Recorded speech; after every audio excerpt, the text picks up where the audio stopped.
Okay, so I will try to make it as much as it is possible from the Ruby side, because obviously it's front-end. I don't know how many of you is doing front-end. See, yeah, that's good. That's good. So I remember, let's say, 7 years ago when I was fighting with JS, jQuery, Backbone, and so on. Then I was dreaming about this Ruby on front, and it was even discussed for real. Like, should we have another language in the browser, and maybe Ruby because it's awesome. And also, what's the difference between Ruby and other languages? I think we are just a group of hackers. We like to share our knowledge. This pivorak and this kind of meetings are just a proof why we are different. I'm visiting a lot of conferences, front end, back end, different technologies. And Ruby is the best for this sharing our knowledge, helping each other. That's the best thing, which I don't see on the JavaScript events. They are just too proud with their Angular, with their Ember, with their React or whatever it is. It's too many. They are divided, but and proud. So that's what I like about Ruby, and I hope we'll just keep this community. I still believe in Ruby. I do a lot of things in Ruby. My projects are in Ruby, so let's keep going with Ruby. And you see also React on the slide because it was obviously originally made for the front-end guys. So it will be the technology which I will show is not only Ruby inspired, but it's also component based. So the obvious competitor is React. Something about me. So last year I was on 12 conferences, the below one, and generally I just visit conferences everywhere, and the front and back end, polyglot, and all this stuff. And the best thing which happened recently, I was the official, the sponsor of the conference together with Google, Mozilla, and Microsoft. It was 2 weeks ago. And before that, I was official supporter of really big conference in Bratislava, which is front-end conference. And I think it's nice. So, who likes TDD? Yeah, that's the joke, because it's tutorial-driven development. And I had this story from my recent project I was doing for a big bank. The thing is, we encountered this situation when my friend was super confused. He was delivering really quickly, but actually it was React mobile thing. And actually what he was doing, he was just copying and pasting all the time, and it works till it didn't work at some point. And he was super angry at this moment, blaming everyone around. Well, you touched this point of code, this place, and now it doesn't work. It's obviously because you touch it.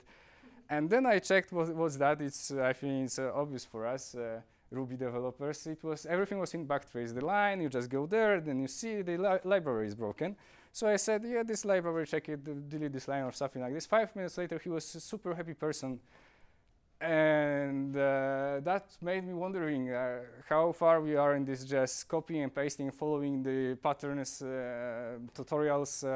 So he can deliver a lot, but when it fails, well, he's totally lost. But is it a difference between such way of development or this, which was last year? I think there was some AI developer which just looked for Stack Overflow, copy and paste, and it was kind of working already. So let's be better than that, because machines will not replace us. So DDD, I know it's famous here, but I made it. Drama-driven development. So it happens to me when I'm too ambitious, I just don't care, and I say, well, it's bullshit, you do it this way, this way, this way. And people read the tutorials which says the opposite, and they are angry. And then they can say, well, you were right, but it's like a year later or something. So it's too late. And also on the conference, I showed this is like the preparation for this. How many of you tried React? And you are into React. Yeah, so that's the thing. I will show you some benchmarks. I will show some reasoning which makes it not so in a good light. Some solutions of React Facebook. But I'm not mean. It's not like I don't like Facebook or React. It's just you know, there are benchmarks and things which proves we should take back a few steps to go forward, to be better. And it's not a personal thing, but I know people got offended because of technology, and they were last time 2 weeks ago. Well, one of 4 on QA, he was definitely. So you know, let's prepare for some drama. No, it will be no drama today. I'm sure. So how do I see React? So I'm doing this Rails development, and then I'm also doing the front-end development, which makes me full stack. So I started with Backbone, then Angular, then React, and then I had oh, I should play something. I had this icon. Then I had this project when I moved from huge project. This is the one. So there was a huge legacy application, hundreds, thousands lines of code, Ruby on Rails, Backbone, and I just they wanted to make a pivot, how do you call it? So this is a totally new version of how the application behaves and looks like. So it took us a month to make it from Backbone to React. Like generally, we wrote it from the beginning, keeping all database and some algorithms which could be just moved to the new architecture. And it was a huge success. Well, people are still struggling with architectures, the back and front and things, and we made it in a month. 10 developers, and it's web technology, and it works on the phone, and it's fine. So, why it was possible? Because I had this experience of Backbone and then Angular, and I was trying all these approaches, and then I recognized, well, that was wrong, and I'm React early adopter. This was written 2014 June, later than June, and then the only tool which was available for React, it wasn't like there were libraries. There were only React 0 or something alpha, and the brief blog article was Flux architecture. So I read this article, and well, I recognize the things which are wrong, because I encountered it in some Backbone solutions and Angular. So no, we will not make it this way. We need to invent something different, but there was no library, so we created few solutions, and then that's why it was fine, because it was not tutorial driven. It was just reasonable to make it such way. So demystifying React thing, when 3 years ago, I am following it. I'm on these conferences, listening to these smart guys, and also because of that project, I was really on the edge, reading everything about React. So they claimed there, and I believe them, React is fast. But when they said it this 3.5 years ago, it was the slowest of Backbone, Angular, Ember. Everything was what was already on the market, and people were choosing. React claimed, "Whoa, we are so fast," because of virtual DOM, and they were the slowest. So it's really confusing, especially when we read too much articles and we are just trusting and following them. And we are confused because we were confused with this Angular 1 and Ember and Backbone. There was no good choice. There were too many wrong approaches, so we were confused, looking for something better. And then React appeared. So I don't know if you are interested in these explanations. This is the last year thing. They introduced they somehow admitted now, like, React is slow and we need React Fiber, so we need this new technology which makes us quick rendering. I will show you the benchmarks which they were in 2017 presenting. So this is the old React, which actually proves React is slow, and then they make this Fiber, which will be smooth. Let's just change. Yeah, they're quite smooth. So it's really easily, even when I run it on my machine, it happens when the numbers inside the circles are not increasing. So when they explain with this super magic fiber perfect thing, it's like when there is a render method, it decides if you will render whole application or the most important, as they say, most important parts. So there is no, it means also there is no render function because it doesn't meet function paradigms. It just depends on some side effects, on some circumstances. So when you are clicking using render method, you are not sure what will be rendered. Some parts will be rendered.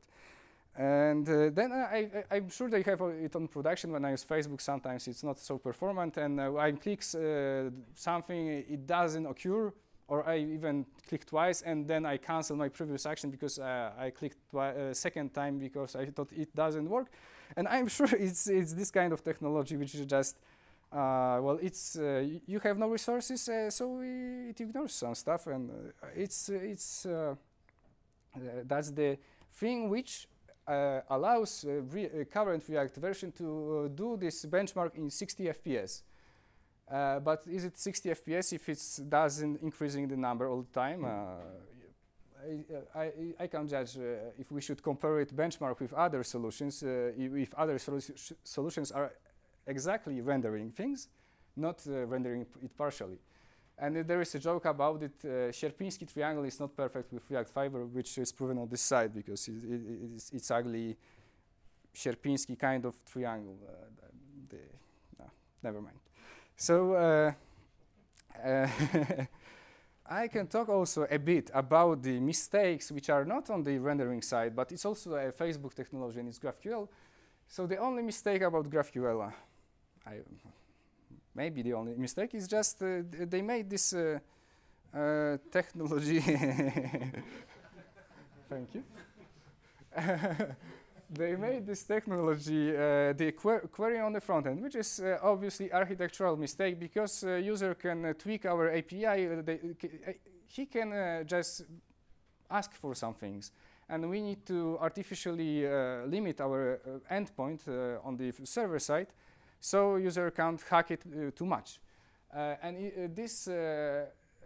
This is the direct implication of making this query on the front end. Instead of make some query on the backend and call it by name, or I want this query with these parameters, and it's fine. And then we have totally control what's allowed and what's not.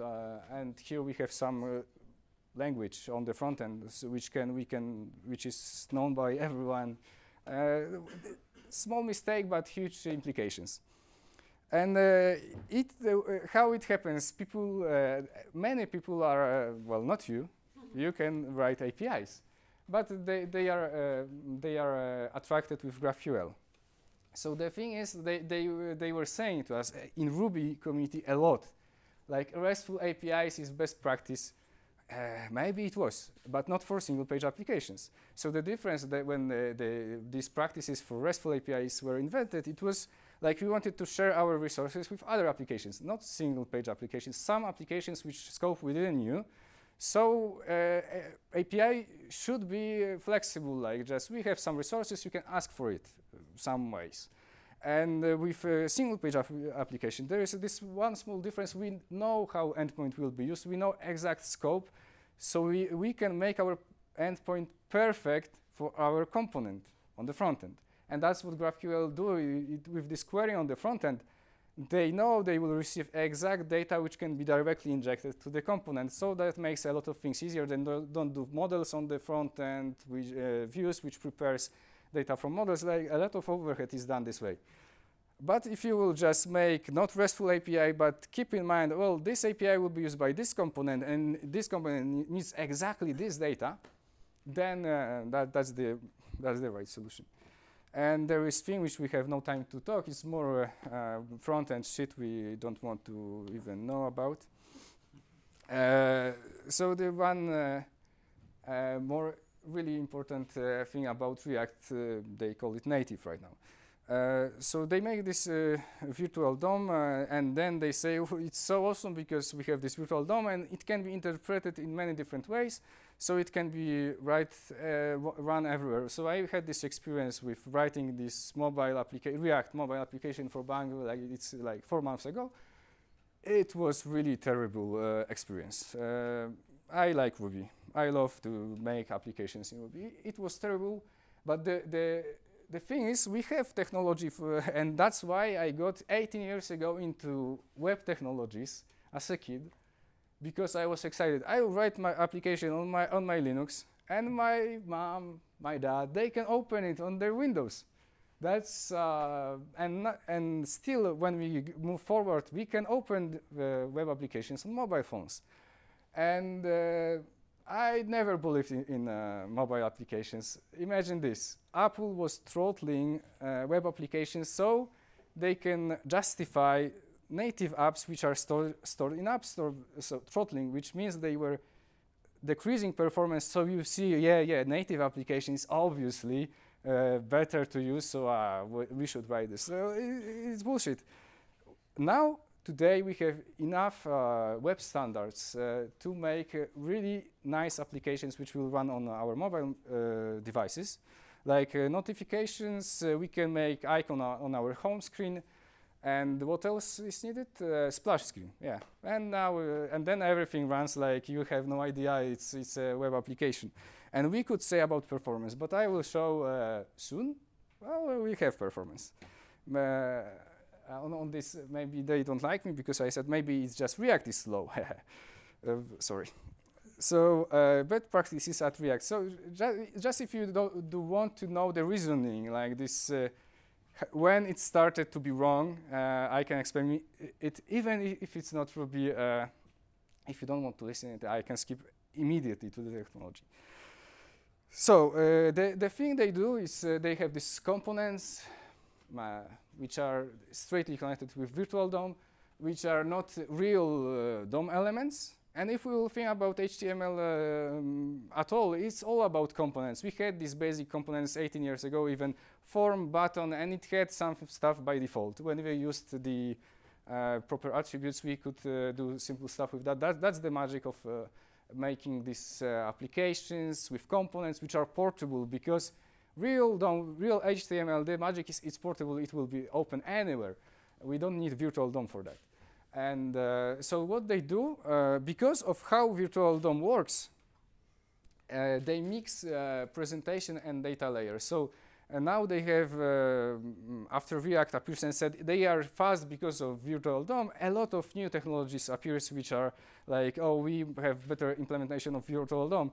But sorry guys, it's mistake in having virtual DOM, because we have the data, and they, from the root to the bottom of components, they pass this data, and there are two different layers, because HTML DOM is presentation layer, and with CSS, and this is data layer. If we mix it, then let's say our front-end change, the appearance, how it looks like, changes. We move the one component from this page of site to this one, from the sidebar to the main bar, and then we just broke data layer, and it's ridiculous.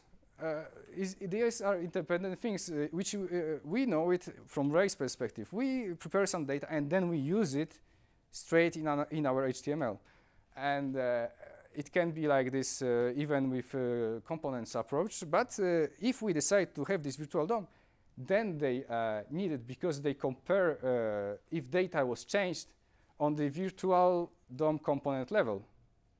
That's why they need to pass the data all the way through. So they have this these patches of what changed, and they render only this part of site. That's why it's needed by them. And another consequence of that, instead of passing the objects, like we have an object which has attributes, we all know it, this approach, they need to decompose it on the first level, and then they pass all these attributes separately with each component which is used on the way, which is just ridiculous, and reason of many bugs. I've seen it in practice. Well, the first thing in this project I showed at the beginning, I just unconsciously hacked the React because it was ridiculous to me to use it this way. So I was using whole components, and somehow by accident I hacked the React so it worked different way, and I could use whole objects, and then we had this confusion. But then I was participating in other React projects, and I noticed people are just following this Flux architecture, and people are doing this stuff, and I've seen their problems, like they were debugging stuff because of they changed the presentation layer, and then data broke. It's just a problem. And then immutable data. Imagine this is so they had Flux. They knew the one-story solution for this synchronization of data. Facebook was officially on the conferences saying, Facebook guys, they were saying, oh, we had this problem. We had a notification, even the message was read on Facebook. It means you have just two instances of the same data, and the solution is having one store, which I knew then, and I did. That's why we had this application already 3 years ago. And then a whole community said, well, we should have one store. Ember already invented it back then, but then we have this Redux. It was OM enclosure, and well, people know one store is a good thing right now, usually. But they got into this immutability, which is because when data is compared on this component level by the equal JavaScript thing, even if you mutate an object, then React doesn't know, because you have a string which was changed, but it's the same object. So it didn't change, and it's not re-rendered then.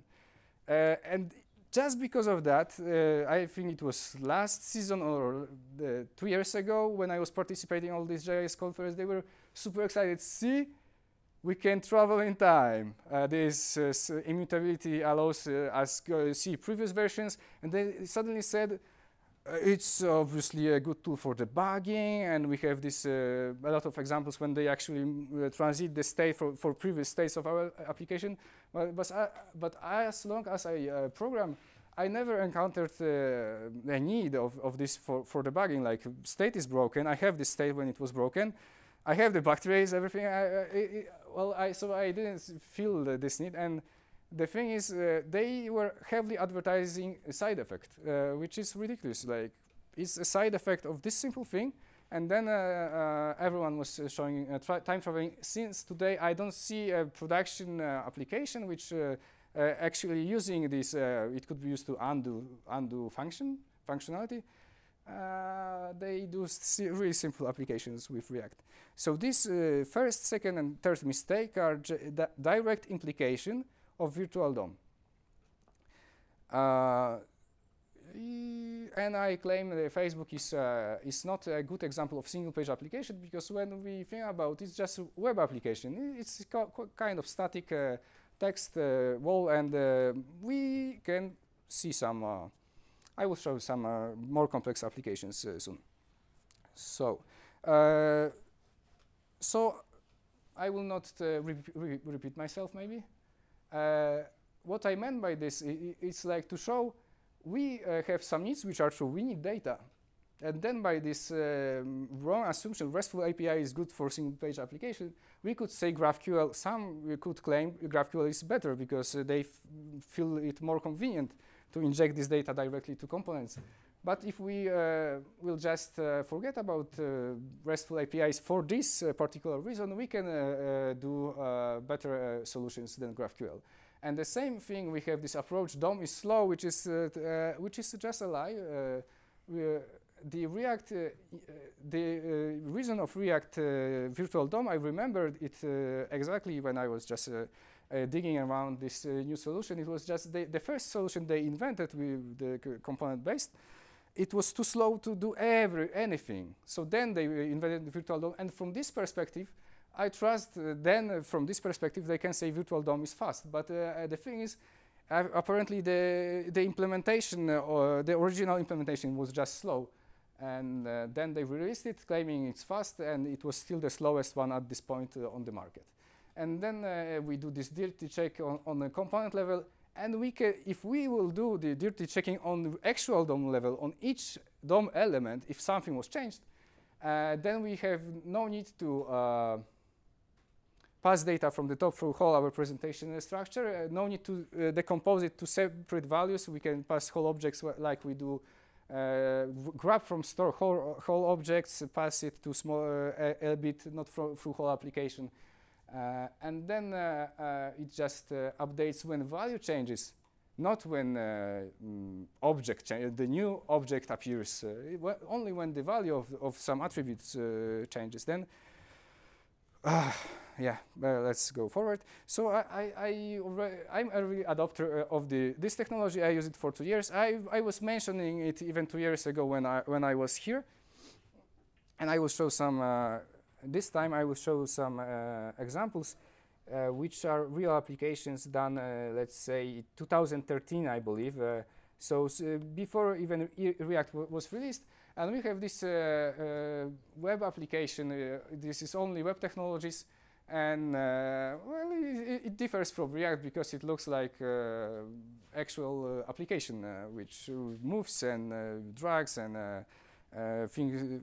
Yeah, well, that's the application. That's not a website. That's the web application.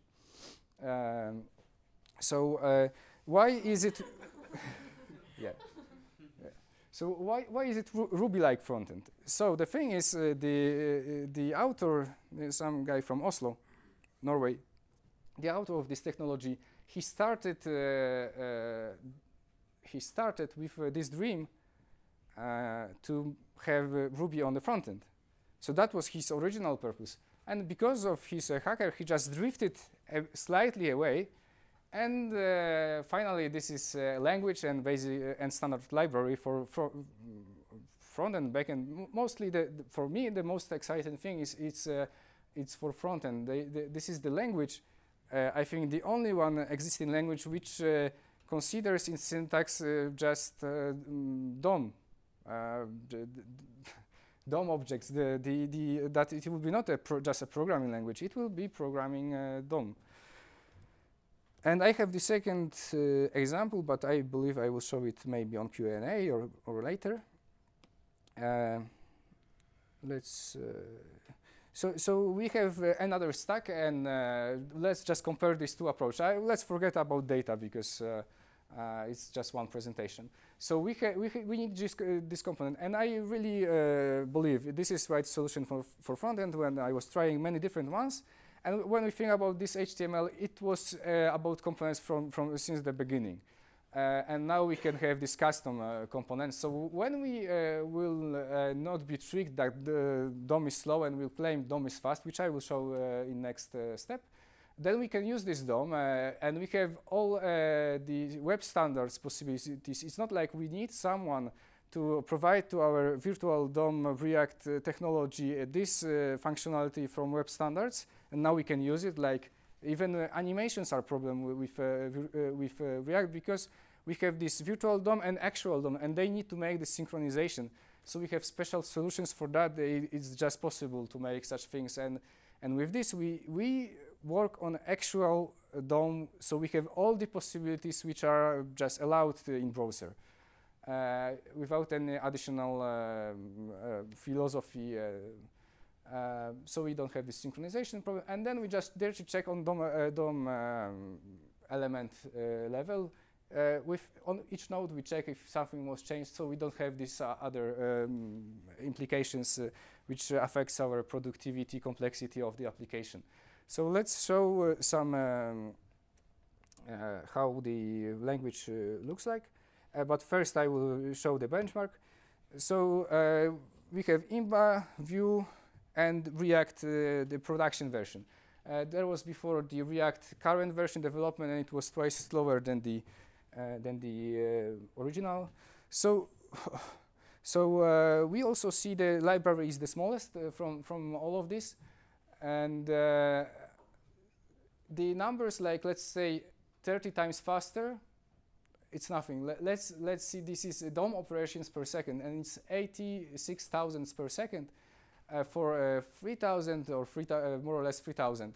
So that's the huge difference. And if we have this feeling like maybe we should have native applications, And we have this feeling from React, Vue, or another existing virtual DOM-based perspective. That's just an illusion because it's already super fast. And it was like I showed 4 or 5 years old application, which was quite fancy. So let's show the language. This is I recorded this example in the application, which is of course written in Imba, and in the syntax of this language, the real thing is tag. Tag just represents DOM component. So we can, as we see, I just create my custom DOM element, called it up, and I make the inheritance, which is like known from Ruby, for a header. So it will render actual H1 DOM element, and that's it. Then I change my assumption. I made a new custom element which inherits from header, and it will be work the same way. So if you know about React, the assumptions, the component-based thinking, you don't need to change anything. It's also component-based. It's really a similar way of thinking. It's just like you will not pass all this data around, and it's fast. That's the two differences. And you have 3-4 times less code. I know it from my experience. So what I do when there was this example with benchmark of this triangle, I just find it on GitHub, copy it, paste without much thinking. I just traverse, make it Imba, and then it worked. So it's not like I changed any assumption. I just used as a source this code and just made these differences, used the syntax, and then it was just 4 times smaller. That's and finally I just read it. Oh, it works this way. And before I just didn't care because it was too much boilerplate. So we have this prop. Prop is the thing which we can pass from the outside of the component, and then I can use inside size and text, and it works. But then I think I'm just not showing something because of the size. I don't know. Yeah, so I will make it smaller because of the window here.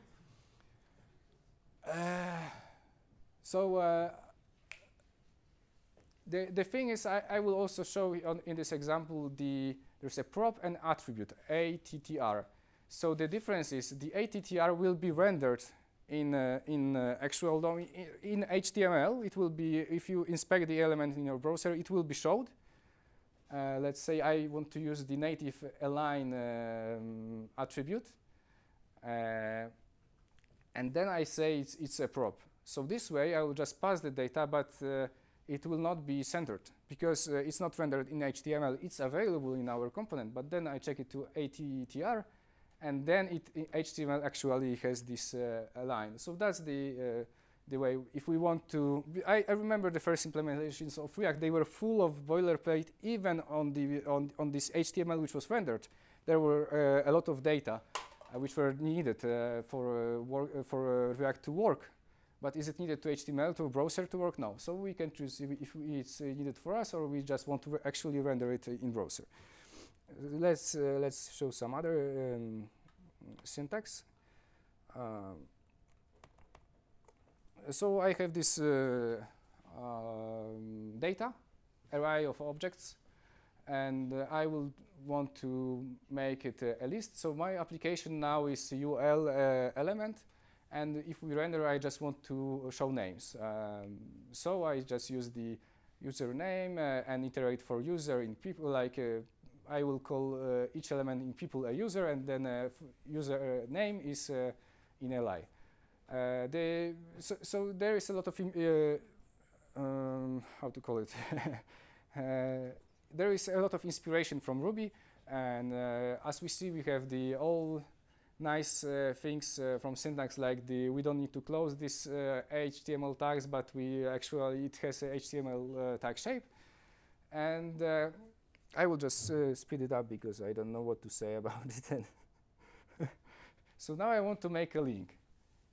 So as you see, I will use ID to make some link. Then we have this how is it called? When we when we use a variable in a string for interpolation. Yeah. So we have this interpolation. Just a moment. And another nice syntax is for usually our application is about our component is about something, and if it's an object, and I made with this a lot of applications, and mostly I just use this square brackets. So whatever I put in square brackets is available as data inside. So I don't need to create this prob data and then say data equals something, because usually our components is about the object, and then we just use it's just less code and another nice syntax. There's a lot of nice syntax inside. So what's this add mustaches thing is the exact thing which is in React key equals on the component level. It's just needed for the reconciliation. When we have a long list of data, then it allows the technology, the framework, whatever you call it, to not re-render the same element in long list. That's why it's usually the ID which we should use. It's universal approach to just pass an ID to this component this way. So what I'm showing right now is it will be action on tap. On tap is just better on click, so it works also on mobiles. So on tap, I want to just, it's the actual method of the JavaScript. So we have an array, and I reverse it on tap. And I will show you how it works soon. And then we have the same, dot something is a class. So this is also the nice syntax. I said the button reverse is bolden, and then I will make another fancy syntax in a user link, probably. Yes, it's bold, but on condition when it's master. Well, I call it isMaster, and then I will implement this method, or I already did it, sorry, it's just not visible.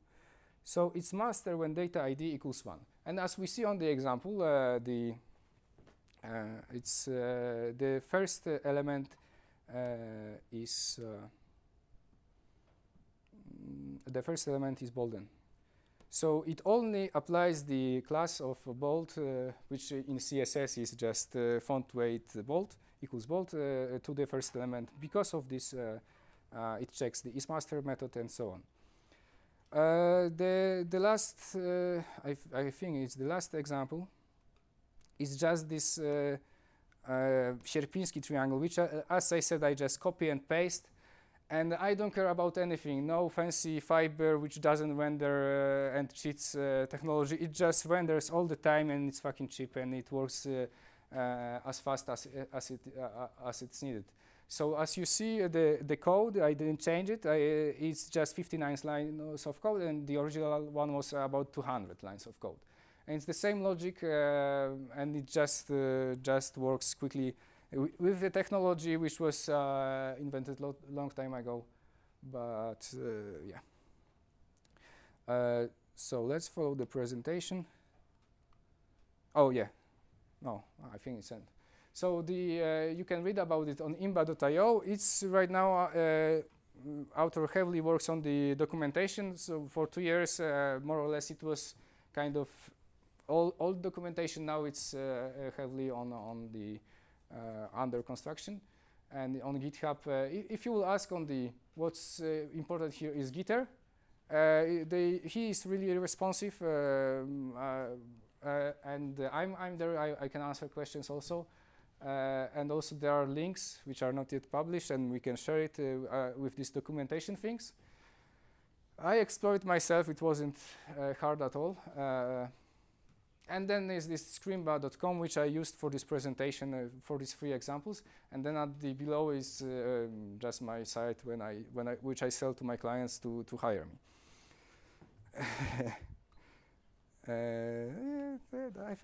I think that's it. Oh no! Wait, I will show the last example, and we can go to Q&A. This is some other example of also old application in Imba, and it's also super responsive and how to say reactive or whatever.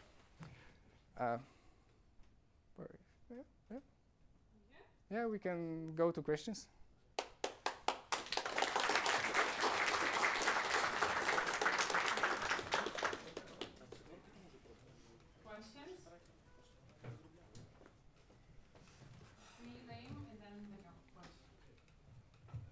my name is Andre, and my question is how the framework you were talking about handle real-life data, because what you've shown is just a view layer. Yeah, yeah. I'm asking, like, React has flags and mutable objects and that type of yes. things, and how do you handle that in the So framework? this technology is not a framework, it's just language and standard library. So the data layer, you use whatever you want. And you can use all the same technology as you use in React. All the same, and it will work. It's compatible. And I would use some custom solution, but it's just me.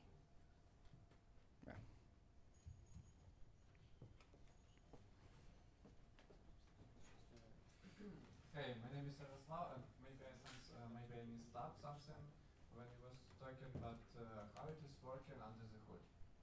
Oh, there is even a screencast on this screen buffing from the author about some basic stuff, and it's really simple. And the most important thing about not being virtual DOM and actual DOM, I believe I strongly believe the problem of Facebook team with why they introduced virtual DOM was just the thing they needed to look for DOM elements each time they rendered, and it can be proven also by this heavy rendered DOM elements. They had a lot of data in these attributes. For what reason? Probably to find it again. And what it does, it makes inline caching the thing, which is also, it was in 70s in Smalltalk, which we all like. It was the technology how we can use these objects immediately. The slow thing about Smalltalk was we had these objects which talk with each other, but it's slow to reach them. So they were inline cached at some point. So we had always this reference to this object, and it was immediate. So this language compiles any piece of your DOM is inline cached. And then it's immediately reached when you render. It doesn't look for the element. It has it already. It's inline cache. That's the technology which one of the points which make it so fast, and which will not make fast the other technologies which exist. One additional question. I will be loud. So yeah, once again, thank you for the speech. It was really nice. And about this imbar, like this is kind of the language. So is it interpreted language? Looks like yes. And to which code it is interpreted, like bytecode or? No. It's for JavaScript because it's a front-end thing. Yes. Kind of on the JavaScript language, okay? Well, yeah. It's a must right now. But what do you think if to compile it to TypeScript, for example, which is more efficient than JavaScript? Well, but TypeScript compiles to JavaScript finally. And well, I don't think anything about it because I'm not the author, and you can fork and make such thing. I'm glad it compiles just to JavaScript because well, everything compiles to JavaScript. TypeScript, even ECMAScript compiles to JavaScript. Whatever they wanted to sell at the beginning, it still compiles to the old one, JavaScript. To support, yeah, but yes. Okay, thank you, Marek.